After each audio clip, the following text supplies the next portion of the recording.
Tune in to the Real Estate Roundup with the River Counties Association of Realtors. Join us every last Thursday of the month at 12 p.m. on Fiesta 99.1 and every Saturday at 8:30 a.m. on the Mix 104.1 as we explore the latest in real estate. Whether you're buying, selling, or just love real estate, don't miss our expert advice and exclusive insights. So grab a cup of coffee, sit back, and let's explore the dynamic world of real estate in our vibrant River Counties community. Catch Real Estate Roundup and make your property dreams a reality.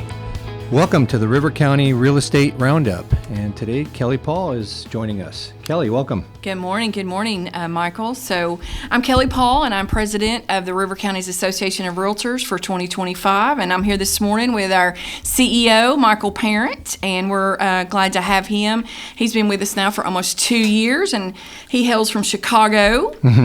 So we're glad to have him. So this morning, Michael, we're going to talk a little bit about the Association of Realtors and what the Association of Realtors does. So if you are thinking about becoming a realtor, or maybe you've been a realtor for a while and you have questions about the Association of Realtors, we're going to try to cover some of those questions you might have today. So, Michael, can you start us off by just kind of telling us about the River Counties Association of Realtors and what their primary function is? Yeah, definitely, and I'm glad to be here. And River County Association of Realtors, we're located right here in Cleveland, Tennessee, right on Candies Lane Way, right off the highway. So easy enough to find us, right next to the skate place. So the association itself, we're the resource for the real estate professionals in our region. So Cleveland, Bradley counties, Hamilton counties, get into McMinn and Ray counties, we service quite a few areas. And we're there to help the agents, the brokers, keep their business legal, obviously, keep their business complying to our state laws, our national code of ethics.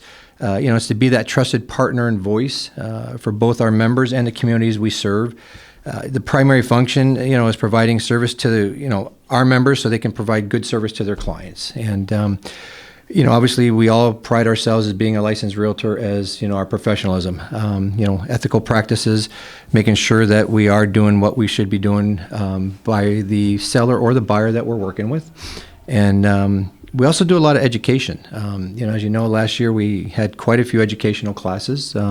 We also get into Georgia licensing classes, helping our agents here with Georgia laws, 'cause we're right on the right on that border. Yes, right on that border. So a lot of people cross over into that Georgia area. Yeah, definitely. And and the other thing I think a lot of people may not realize is that the realtor associations, and we'll talk a little bit more about this throughout our show too, is that we advocate for our homeowners, our home buyers, to make sure that there's no overreach of the government interfering with somebody trying to sell their house or new stipulations on somebody trying to buy a house. Realtors across the nation are very big on advocacy. There's many times, last year at one point, there were 250 plus bills in our congressional cabinet here that affected housing. And if we don't pay attention to those, bills could be passed where all of a sudden you're impacted of selling a house or buying a house. So yes, that's correct. It's a never-ending business that doesn't Never stay the stops. same. Yeah, right. Yep. It's continually changing. Well, as being a part of the association for many years now, I can attest to the fact that we need that association there on a daily basis, because you never know what's going to come up on a daily basis that you might have questions about. So Michael and Angela and Melissa, they're our full-time staff. Yep. We only have 3 staff to service over 600 members, and so they stay pretty busy. We keep them on their toes. Oh, yeah. So we always have questions, and they're always there to help us and if lead us in the right direction, give us the information we need, or put us on the right path to find that information. So we're thankful that they're there to help us in that regard. But yes, and there's a much bigger picture of how we do affect the community. So talking about the community, Michael, let's talk a little bit about what the realtors do in our local communities and in those counties that we talked about. We service the 6 counties. So what are some of the things that we actually do in that community that we, help out, and we play a significant role in that. So how do we shape our community? Yeah, definitely. We support economic growth, sustainable home ownership. Obviously in this last number of years, it's been very challenging for affordable housing. In every area that we service, every area across the nation is struggling with that of affordable housing. So, homeownership is not a privilege, it's a right, and everybody should have a home. And, whatever we can do to help implement new programs on the government level, whether it's local or state level, to help that. The economic growth is what we're looking at. As we all know, Cleveland area, just for the few years I've been here, has grown and continuing to grow. Tremendously. Yes, I think everybody's felt the growth. If you Right. haven't, you've seen the traffic. So that's Yep. a number one indicator that we are certainly growing. One thing I will add to that, Michael, while we're talking about housing, is we still have a shortage. Right. And especially of affordable housing, like you were saying, there is just such a shortage of affordable housing. And that's not just our local area that's facing that, but that's across the nation still. So we're looking at that, and that's not something that's going to be solved in a few months or maybe even a Correct. year. That's going to take a long time before we get that situation taken care of. And that's another thing where it comes into the advocacy. Can't even speak this morning. Is being aligned with our legislators so that we can help them know what we need Right. on a local basis and a state basis and even federal.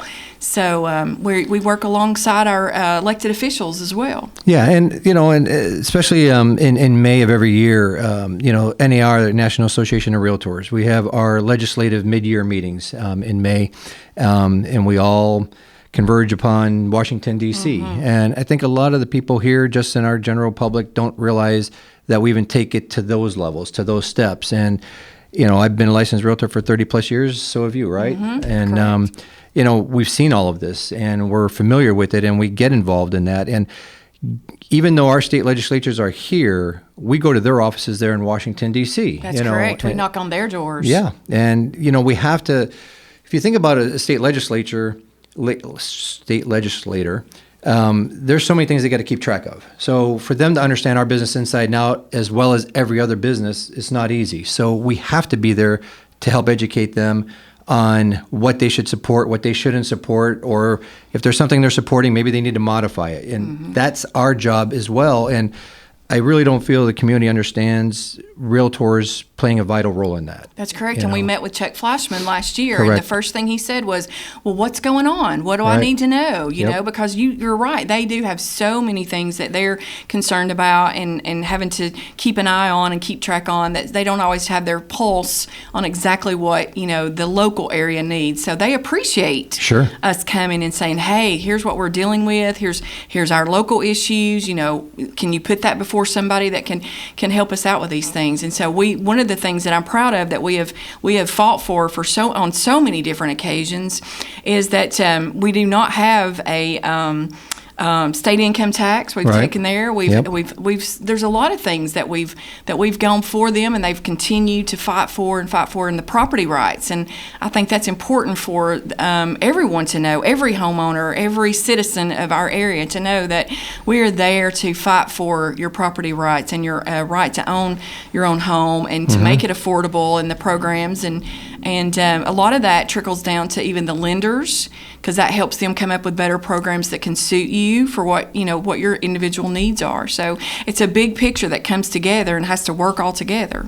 Yeah, no, definitely. And it is all of us working together. And, there's sometimes that if we don't reach out to them, they could vote a bill up or down that really does, detriment our business. And, for real estate professionals, what we do with the community too is just getting involved in the community, helping the realtors really get into the grassroots, because without the community, the realtors don't have the business, right? That's right. And another thing I just thought of was the impact fee. They've Yes, tried to get that correct. passed several times, and we've been able to, talk to our local legislators at the state and local level and tell them, just how much more burden that would put on a home buyer.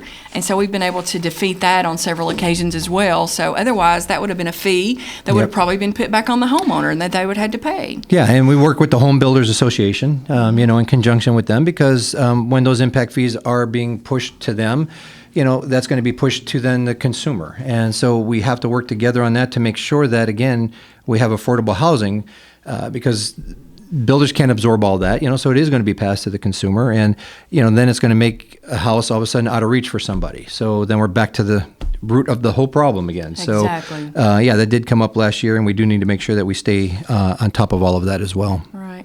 Well, something else, Michael, that general citizens and people that are thinking about becoming a realtor may not realize is that realtors do have to have continuing education every Right. year.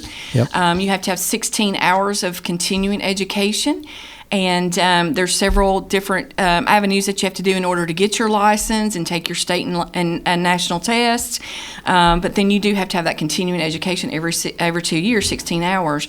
And so one thing that our association does that I'm very proud of, and this is I think we're probably one of the only associations that I know that does this. There may be a couple others, but we provide free education. So you can get every continuing hour that you need for free through our association. So they work really hard. Michael and Melissa and Angela work really hard to bring in instructors and different classes and certifications and designation programs, workshops, seminars, everything that we could possibly need to get those hours in. They help provide that for us. And also ethics. Part of that 16 hours that every realtor must have every 2 years is a code of ethics class, and they have to relive that code of ethics. And another thing that maybe the general public doesn't know is that when you become a realtor and you sign that oath and you are agreeing to take on the code of ethics, and we have that code of ethics that we abide by, and so we have to have training on that every 2 years. And the association is so good to make sure that we have that available to us, and several times throughout the year we have that.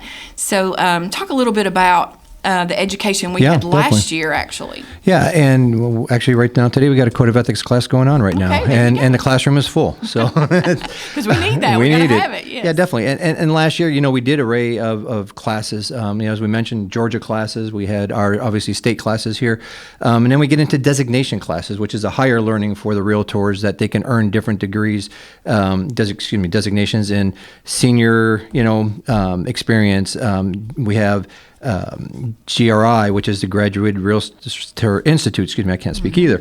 There's just all these different things of higher learning, and that's what realtors do, of investing in their business, to invest in themselves, to invest in a better process for their clients. Just to be a better realtor and provide better service. And so if you're out there in the world and you see all these letters behind somebody's name and you have no idea what that means, well, that just means that they have taken the time out of their schedule to sit in a class, to learn this information, to learn this curriculum, and to get that designation. So they've actually put some time and effort and into that, so that they can be better and help you better and be more knowledgeable. So if you wonder what all those initials are past their name, it's kind of like being a doctor, I suppose. Right. Yep. Yeah. They've had classroom hours, many classroom hours to get that. So. Yeah, definitely. And we're looking into this year to also holding pre-licensing classes. So if anybody out there is thinking about, I'd like to know more about, getting into this business and being a realtor, you can reach out to us at the association. Reach out to me in my email, michael@rivercounties.com. Quickest way to just shoot me an email. I'll get right back to you. But we are looking to hold those classes to help everybody. It's a great career. Yes. Like we just said, you've been in it 30 plus years, so have I. It's a great career. Nothing more rewarding than watching people buy their first home move up in a home or they're downsizing and they've lived a great life in another home. Just you're helping somebody with the most important thing in their life usually. That's right. We get to be a part of that, which nothing else replaces that. So. And you create and you just get so many new acquaintances and friends, and just create that affinity with someone, and hopefully you'll just have that relationship for a long time, and help them through I'm on my second generation now, so that's kind of interesting. When I started, they had small children, and now I'm trying to help their children buy houses. So I don't know what that says. I'm getting old. Well, you started this when you're 15. You're okay. I know, right? Exactly. Well, what are some of the trends and challenges? I mean, gosh, every day is a different challenge. So what are the things we're seeing right now, current trends? Yeah, so it is that housing inventory. We're starting to see more houses come on. We're still not quite where it should be, So we're starting to see more houses come on nationwide, and some markets are a little bit ahead of the curve and some are still behind. Here, our shortage is still there, so we need to see that happen. Interest rates, they're probably going to fluctuate a little bit this year, but not greatly. I think the days of the 2% and 3% are gone for a while. Yep. Yeah, gone.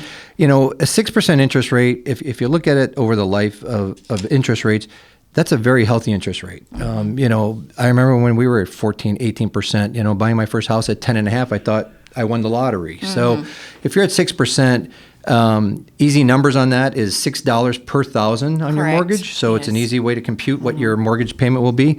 However, reach out to us here. We can put you in touch with a lot of our preferred partners, which are lenders in town here.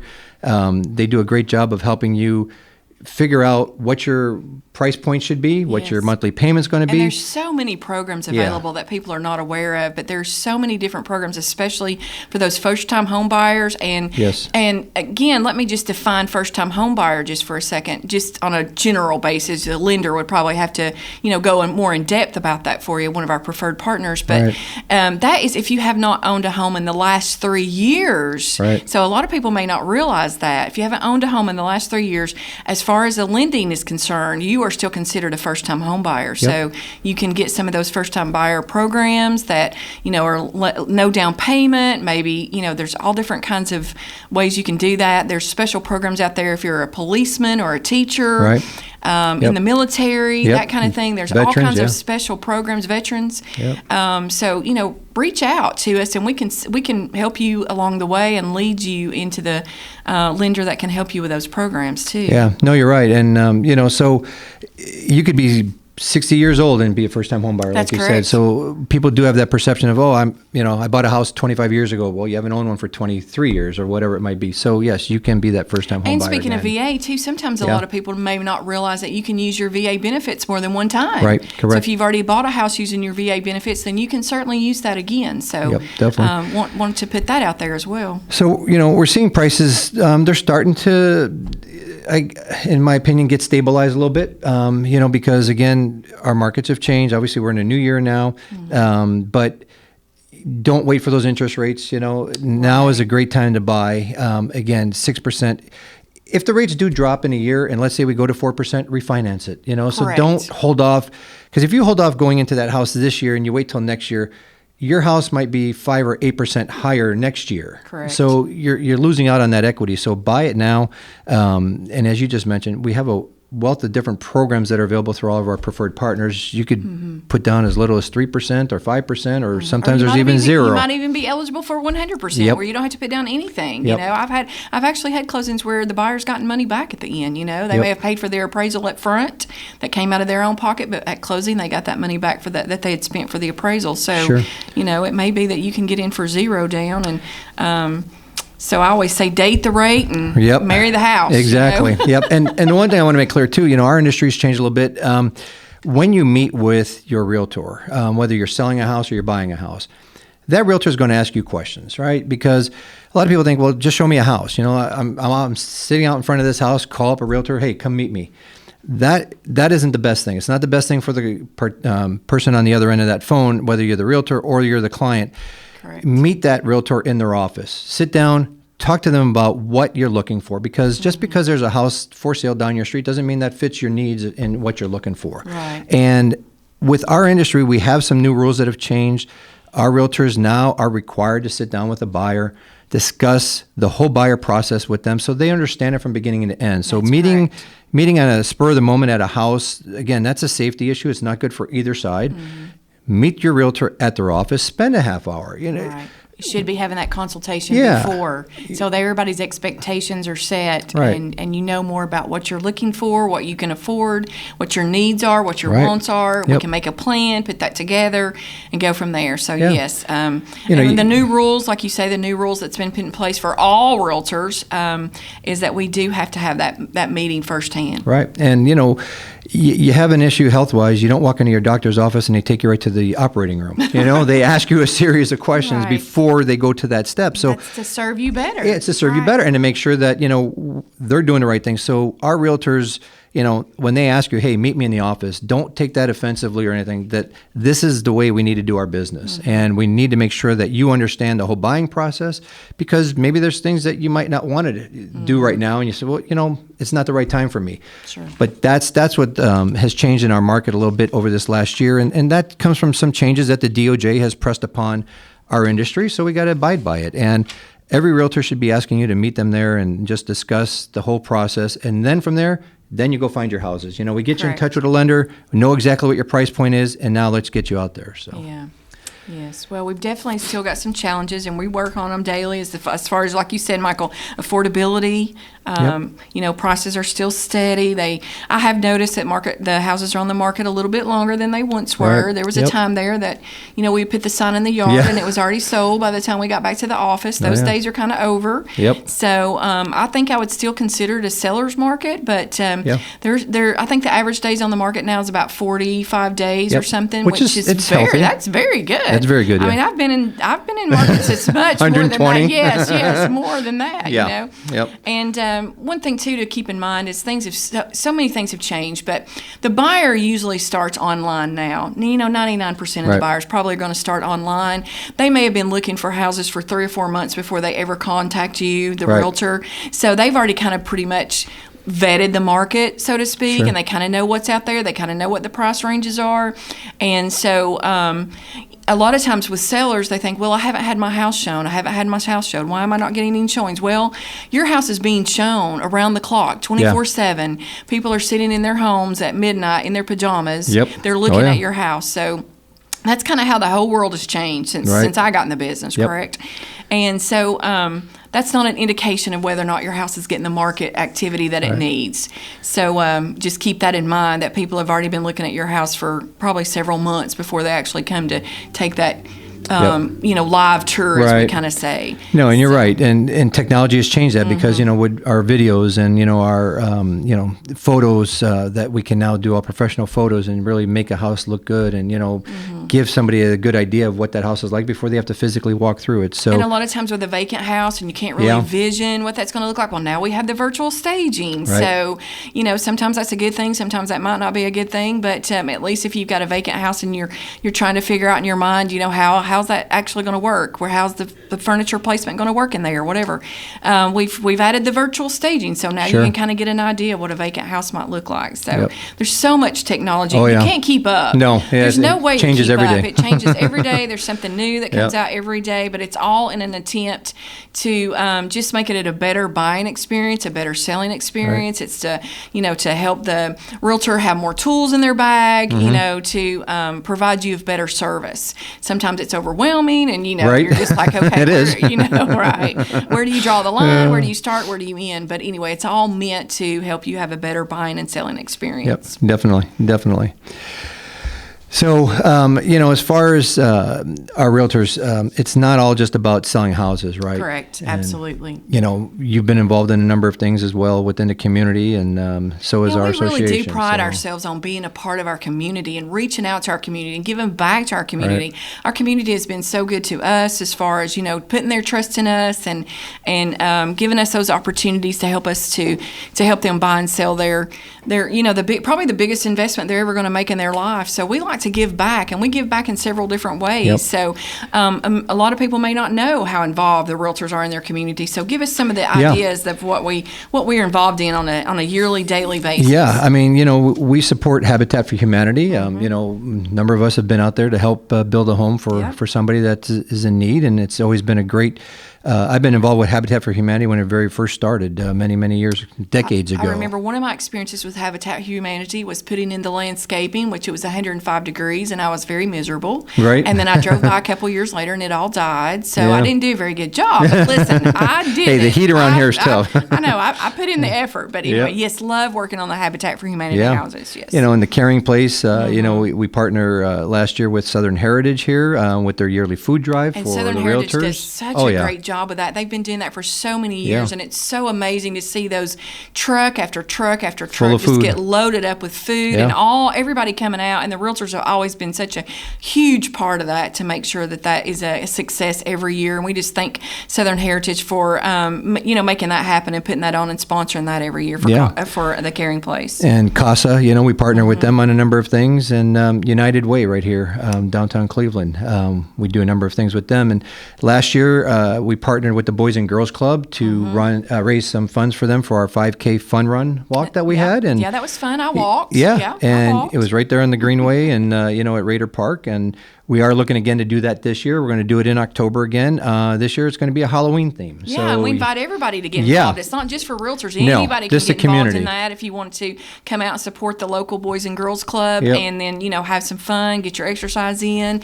Yes, we really support that for everybody to do Yeah, that. and making it a Halloween theme this year is going to be fun. We're going to do, for lack of better words, trunk or treating, but it won't be trunk or treating. We'll have a different name for it. But Sure. our preferred partners, our lenders, our title companies have all been supportive of that, and they're going to be there to pass out candy after you've completed your run or walk, and it's a great way for us to raise money for our charities right here locally, and that money goes right back into our community. This is not Right. going to national charities. This is going right back into our community. So we'll talk more about that on the mix here as we move along throughout the year. Well, and changing it up just a little bit, unfortunately, we've had several disasters lately. We've Yes. had the hurricane in North Carolina. We've had the fires now in California. It's unreal. Yeah. We've just had just all kinds of things. So we are also, the National Association of Realtors, of course, has a relief fund that we can donate straight to, but we Correct. also do that on a local level. So River Counties Association has offered money or gave donations. Michael, you can speak to that. Yeah, definitely. We helped the people here in the east part of Tennessee that were hit by the hurricane earlier or later in the year last year, and North Carolina as well. And it's everybody needs help, and realtors are usually one of the biggest and fastest groups to jump and help. And That's as you right. mentioned, the California fires, there's already been a ton of money raised by the realtor community. It's unheard of. It's unprecedented. Nobody's ever seen anything like that. No. None of us have ever lived through anything like that. And can't imagine what it looks like in person, let alone watching Right. that on TV. Right. So It's devastating for both North Carolina and California. yeah, so we are all there to help, like you just mentioned, locally or nationwide. Well, that affects their homes, and yeah. that's where our heart is, Yeah. or in their homes, and when people lose their homes, that affects us. That's it's just a tragedy, and we hate to see that happen, but we like to reach out and help any way we can. So we do have funds for that we help donate and give to. So. Definitely. Let me give, in our last couple minutes here, let me give our contact information again. So our office is right there at 2070 Candies Lane Way, right here in not downtown Cleveland, but right next to the expressway. 423 is the phone number, 476-5912. Again, Michael Parent, Melissa or Angela might answer the phone, or myself. But if you're looking to get into this business, reach out to us there. We can get you in the right direction with the state and help you out with that. Or email me at michael@rivercounties.com. But Kelly, in our last minute, tell a little bit about yourself. You've been 30 plus years, right? And you're working with... Actually, yes, I did start in 1994, so I've been doing this for a while. So I've seen the markets, come and go, up and down, back and forth, and things have changed tremendously, and they still change every day. So it's just it's a changing industry, so it's always something new, Right.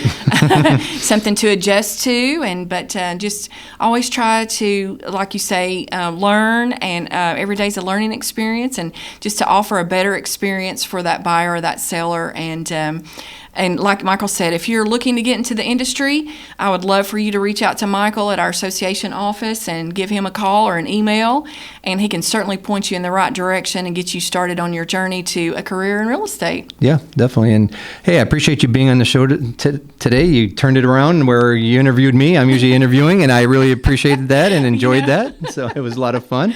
And River County's Real Estate Roundup is every Saturday from 8:30 to 9 right here on the Mix. If you miss it, you can go on to mixtv.tv, type in River Counties. You'll see all the different shows from our realtor members on there and take a look.